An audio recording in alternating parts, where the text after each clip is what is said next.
qui sont ces femmes qui entreprennent dans le transport? C'est tout de suite dans Businesswoman.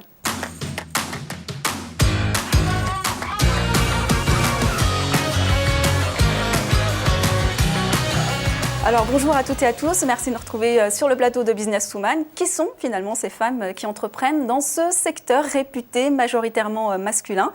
Pour nous accompagner, deux d'entre elles, avec pour commencer Valérie Furcage, fondatrice de Colette VTC pour femmes, bonjour. Bonjour.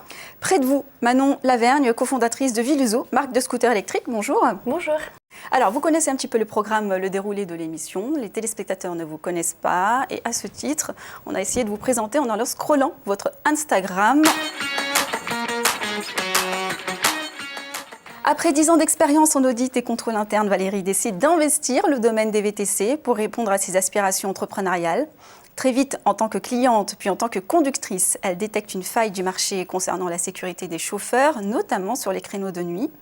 Lorsque la grande majorité des clientes lui révèlent ne pas toujours se sentir en sécurité dans un Uber, la décision est prise de créer Colette. L'application Colette sera lancée le 12 septembre 2018. Dès lors, la volonté de ce service est d'offrir une alternative aux clientes et de favoriser l'accès aux créneaux conductrices.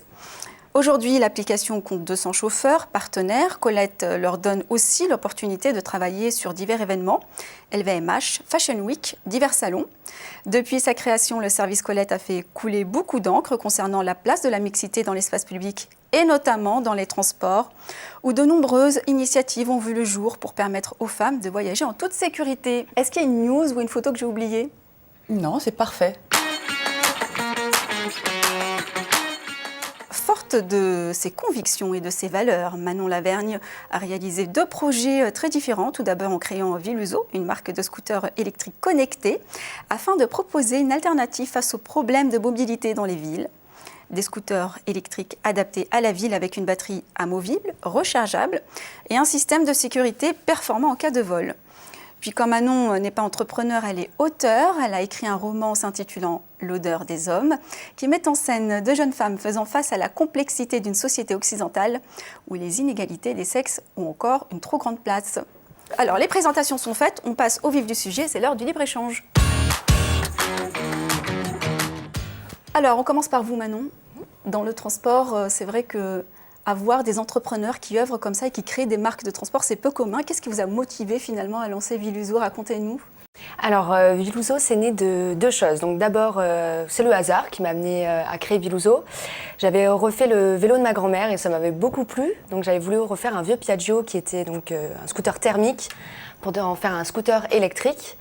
Et suite à de nombreuses recherches, je me suis rendu compte que le coût allait être beaucoup trop élevé. Donc je me suis dit, mais pourquoi ne pas créer mon propre scooter électrique et donc le vendre. Et ensuite, c'est l'écologie aussi qui me tient à cœur. C'est quelque chose pour moi de très important, donc d'apporter une solution à mon niveau au niveau de la mobilité urbaine, ça me correspondait vraiment. Valérie, de votre côté, donc c'est un réseau VTC pour les femmes. Hein. Je pense que beaucoup de mamans apprécient pour leurs filles. Oui. Qu'est-ce qui a motivé votre choix de positionnement? Alors là, on est clairement sur le sujet de la sécurité. Je suis une ancienne VTC, j'ai décidé d'en faire mon métier à un moment et il est apparu très clairement que la sécurité des femmes dans une voiture, qu'elles soient clientes ou conductrices, était un problème. Donc, comme je ne suis pas du genre à attendre qu'on apporte des solutions pour que je puisse travailler dans de bonnes conditions, j'ai très rapidement réfléchi à une alternative, une possibilité de pouvoir notamment investir les créneaux de nuit, ce qui pose parfois un peu plus de problèmes, pour pouvoir donc travailler sereinement. Et rapidement, je me suis dit, bon, déjà, en tant que femme, je pourrais peut-être développer une clientèle de femmes. Et le feu vert, il a été immédiat lorsque j'ai rencontré des futures clientes. Donc, c'était un échantillon d'études pour savoir s'il y avait une appétence à pouvoir avoir le choix d'une conductrice femme. Et toutes, à 98%, m'ont signifié qu'il était évident qu'elles aimeraient avoir le choix, notamment le soir, pour pouvoir rentrer chez elles. Parce que une grande majorité avait déjà rencontré des soucis et la palette d'histoires est très large, hein, sans aller dans l'extrême de l'agression. Donc, créer Colette, ça est devenu une évidence, une plateforme qui permettait de donner le choix aux clientes et une alternative à un moment donné de sa journée ou de sa vie. Voilà. Vous, Manon, vous avez fait le choix d'entreprendre dans ce secteur qui est réputé, on peut dire, 100% masculin. Est-ce que c'est véritablement plus compliqué d'entreprendre dans un secteur macho? Alors, je trouve on peut voir ça avec des avantages et des inconvénients. Les inconvénients, ça peut être de la part, par exemple, des clients qui ne peuvent pas comprendre qu'il y ait des femmes dans tout ce qui est mécanique. Ça peut être aussi de la part des investisseurs qui sont à 95% des hommes. Donc ça, c'est dans tout milieu. Et en plus, je suis assez jeune. Donc une femme jeune dans la mobilité. Ah, vous avez tous les défauts maintenant. Ouais, ça va pas du tout. Est-ce que vous avez des anecdotes croustillantes à partager avec nous? Oui, c'est déjà arrivé que c'était devant des investisseurs. Il devait être une vingtaine et il y avait une femme dans le lot. Mais ça n'a pas été bon pour moi quand même. Et j'ai eu beaucoup de questions virulentes et pas du tout en rapport avec les scooters. Quel type de questions? Est-ce que vous êtes apte à créer le scooter, etc. Donc je lui ai expliqué que j'avais travaillé avec des ingénieurs et des équipes pour créer ce scooter, mais ça ne pouvait pas... j'avais l'impression que ça ne pouvait pas correspondre, une femme et un scooter électrique dans la... Il y avait un conflit. C'est ça, dans le même projet, avec ma cofondatrice qui est également une femme. Ah bah mince alors, vous aussi vous cumulez aussi... Voilà, ça allait pas pour eux apparemment. Et la première question que je me suis dit, c'était est-ce que si j'avais été un homme, ça aurait été différent? Mais après, je me suis dit aussi qu'on pouvait voir ça d'un côté plutôt positif. Challengeant. Voilà. Et que c'était aussi le fait qu'il n'y a pas beaucoup de femmes dans la mobilité, donc c'est plutôt rare. Donc ça va plus marquer les esprits. Donc peut-être que ça peut être bon aussi pour Viluso, qui est une jeune marque et qui a besoin d'être connue. Donc voilà. Donc je vais essayer de retourner ça en ma faveur et pas voir ça comme un boulet qu'on peut traîner derrière soi. Voilà. Est-ce que vous avez rencontré des difficultés particulières au moment du développement, du déploiement? Là, c'est vraiment à l'entrepreneur que je pose la question plutôt qu'à la femme. Alors, il y a plusieurs facteurs. Il y a effectivement trouver la bonne équipe. On est une équipe mixte. J'ai été soutenue par des hommes et des femmes. Donc, le fait d'être bien entouré, c'est très important parce que des difficultés, on en a à tous les stades. J'en rencontre encore aujourd'hui, je crois que je dors beaucoup moins qu'avant. Non, vraiment, je ne saurais pas par où commencer. Mais par contre, l'entourage fait beaucoup pour avancer. Et c'est vrai que si je devais revenir donc, au sujet du transport, qui est un milieu très masculin, paradoxalement, alors peut-être que c'est ma façon de voir les choses, les difficultés que j'ai rencontrées, ce qui m'a le plus touchée finalement, c'est la réaction des femmes, plus que celle des hommes. Parce qu'avoir des réactions des hommes sur un sujet où ils ne se sentent pas forcément concernés, où ils se sentent même parfois exclus, attaqués, voilà, exclus, à la limite je comprends, et finalement j'en ai eu beaucoup moins de réactions de la part des hommes que de la part des dites féministes. Je ne parle pas des femmes en général, de ces personnes qui sont engagées au quotidien pour faire part et faire valoir la parole des femmes. Et ça, c'est important parce que finalement, c'est un effet miroir qui est important quand on crée, quand on a un projet entrepreneurial, il est important ce miroir-là. Et c'est vrai que ça a été mon premier étonnement et c'était la première difficulté à affronter, c'est se dire waouh, là, il y a une appétence dans les chiffres, il y a une attente, mais au niveau de la mentalité, on sent que ça peut créer, il y a des freins quand même. Donc voilà, c'est ce qui m'a le plus marqué. Manon? Moi, c'est lorsque j'ai voulu chercher un associé.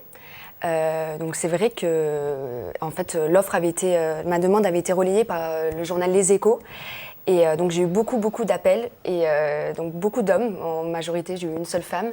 Et je pense que ça rejoint ce que je disais tout à l'heure, de se permettre de donner des conseils, sans me connaître, en se disant ah mais non, mais elle peut pas être à la hauteur. Non, je vois pas pourquoi une fille de cet âge-là peut porter un projet comme celui-ci. Donc sans vouloir directement être intéressée pour être associée avec moi en tant que chercher un directeur, directrice générale, c'était donner des conseils, que c'était du temps qui me donnait, qui me consacrait pour donner leur liste de conseils pour moi. Donc c'était assez aberrant au début. Donc après, après on apprend de ses erreurs. Donc j'ai réussi à stopper assez rapidement ce genre d'appel. Et donc j'ai rencontré un garçon très bien qui s'appelle Antoine et qui est devenu directeur générale et dont je suis très contente et qui ne se permet pas du tout ce genre de comportement et on est plutôt complémentaires. On le salue Antoine, s'il nous regarde. Allez, le mot de la fin, le petit conseil que vous donneriez finalement aux femmes qui nous écoutent et qui rêvent un petit peu de suivre vos pas, et en 2 mots aussi vos projets d'avenir à court terme. Pour Viluso, ça serait donc développer les scooters au niveau de l'Europe, étant donné que c'est des scooters qui sont homologués pour rouler dans toute l'Europe. D'accord. Développer également des scooters plus puissants, jusqu'aux des scooters 125. Là, ce sont des scooters 50 cm3, avec des accessoires également qui sont connectés. Après, sur le côté personnel, donc j'ai déjà écrit, comme vous l'avez présenté au début, un premier livre qui est un roman. Et donc là, je suis en train d'en écrire un deuxième et donc terminer ce deuxième roman. Donc c'est une balance, c'est une sorte d'équilibre dont j'ai besoin, c'est très différent, les scooters électriques et un livre, Oui. mais j'ai besoin de ça dans mon quotidien pour m'enrichir. J'ai commencé à le lire. Il est vraiment très sympa. Je vous le recommande vraiment. Il est vraiment top. J'en suis à la page 43. J'ai hâte de terminer. Donc, je ne peux pas vous donner la fin, hein, tant mieux. Voilà. Donc, le livre L'odeur des hommes aux éditions Sidney Laurent. Oui, c'est ça, exactement. Valérie, le conseil et vos projets? Oui, alors je vais commencer par Colette. Colette a besoin de fonds pour pouvoir se développer, pour pouvoir aller à l'international aussi, parce qu'il y a une réelle attente, il y a un besoin. Il y a une réalité aussi qu'il faut pouvoir couvrir. Et donc, ça reste un projet 100% Colette pour moi, un investissement complet et entier. Maintenant, le conseil que je donne aux femmes en général, c'est déjà, le soutien entre femmes, il est important. Et il va falloir qu'on soit un petit peu plus solidaire, je pense, même si on l'est déjà, c'est un peu notre nature. Mais parfois, la critique aussi fait partie de notre nature, donc il faudrait peut-être qu'on soit un peu plus solidaire. Et surtout, faire preuve d'audace. On a toujours des difficultés, il y a toujours des moments de haut et de bas, et ça ne concerne pas que les femmes d'ailleurs. Mais l'aventure entrepreneuriale est passionnante, et les difficultés, quand la passion est là et qu'on est investi dans notre projet, des difficultés qu'on pensait ne pas pouvoir vivre en entreprise, on le vit largement au quotidien et c'est ce qui est super. Donc il faut se lancer, il ne faut pas avoir peur, il faut prendre confiance, il faut prendre des conseils, bien s'entourer. Et il y a les toilettes pour aller pleurer si ça ne va pas. Et il faut repartir on sent le vécu. Allez, on y va. Bon, merci mesdames d'avoir été avec nous pour partager un petit peu votre force et votre enthousiasme. Merci. C'est l'heure de la Minute Réseau. Ce mois-ci, le MoveJ nous propose un coup de projecteur sur Agathe Gobel, cofondatrice de Gudule, prix spécial du jury au prix MoveJ 2019. Kinésithérapeute de formation, Agathe Gobel remarque au cours de son cursus que la recherche de kiné à domicile était très complexe pour les patients, par manque d'outils, entre autres, à leur disposition pour faciliter leur parcours. Elle a donc créé avec ses associés, Thibaut Guéroux et Vincent Thébault, un agenda intelligent pour améliorer l'accès aux soins à domicile du patient, tout en déchargeant le kiné à domicile de toute organisation. Autrement dit, un agenda qui se remplit seul, de consultations avec des patients à moins de 5 minutes les uns des autres. En seulement 5 mois, Gudule a permis de réaliser plus de 10 000 consultations à domicile. Le MoveJ met en avant Agathe parce qu'il est rare de voir des professionnels de santé se lancer dans l'entrepreneuriat pour concevoir une offre qui répond aux problématiques de leur secteur. Voilà, c'était la Minute Réseau. Merci d'avoir été avec nous. Merci également, mesdames, à nouveau. Merci de nous avoir suivis sur WeDoBiz et Demain TV. N'oubliez pas de nous liker sur les réseaux Facebook et YouTube. À bientôt.